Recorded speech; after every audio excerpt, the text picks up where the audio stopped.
Dr. Kary Mullis was awarded the Nobel Prize for his invention of the polymerase chain reaction, the PCR.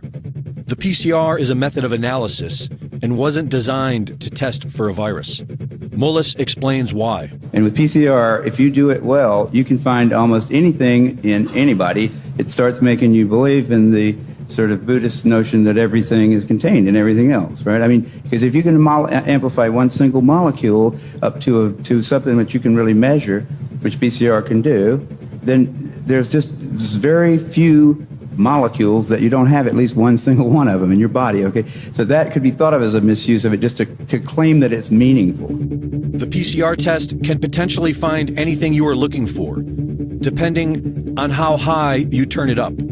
And this is exactly what has been done. The official protocol given for the PCR testing of COVID-19 created a floodgate of false positives to skew the results. They call it asymptomatic because it's a lie. These people don't have symptoms because they don't have COVID-19. They do it today because they've done it in the past and always gotten away with it. 30 years ago, Anthony Fauci, head of the NIH, made a name for himself by pushing for higher doses of the deadly drug AZT, an old cancer chemotherapy too dangerous for approval, onto AIDS patients.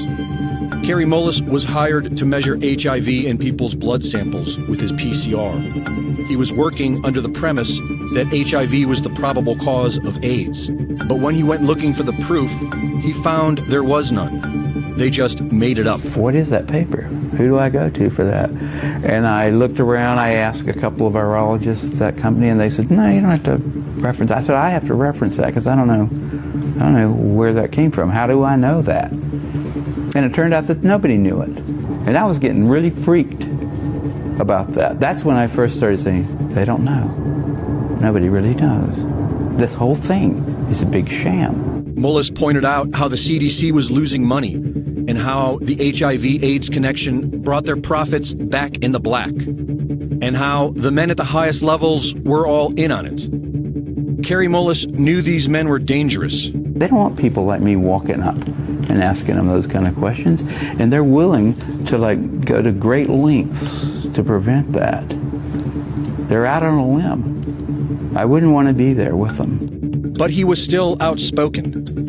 When ABC's Nightline approached him about doing a documentary on his work, Mullis convinced them to cover the HIV debate after nearly a decade of ignoring it. In a 1994 interview with Celia Farber for Spin magazine, Kary Mullis expressed how he really wanted to expose Anthony Fauci and Robert Gallo. He said that he'd be willing to chase the little bastard from his car to his office, a Nobel Prize winner trying to ask a simple question from those who spent $22 billion and killed 100,000 people. It has to be on TV. I'm not unwilling to do something like that. Unfortunately, not many people were listening back then. And on August 7th, 2019, just about 3 months before the first utterance of COVID-19, Kary Mullis, age 74, a Nobel Prize winner, inventor of the PCR test, a man who was once willing and eager to expose Anthony Fauci, quietly died of pneumonia. The timing of it all is mysterious to many of us.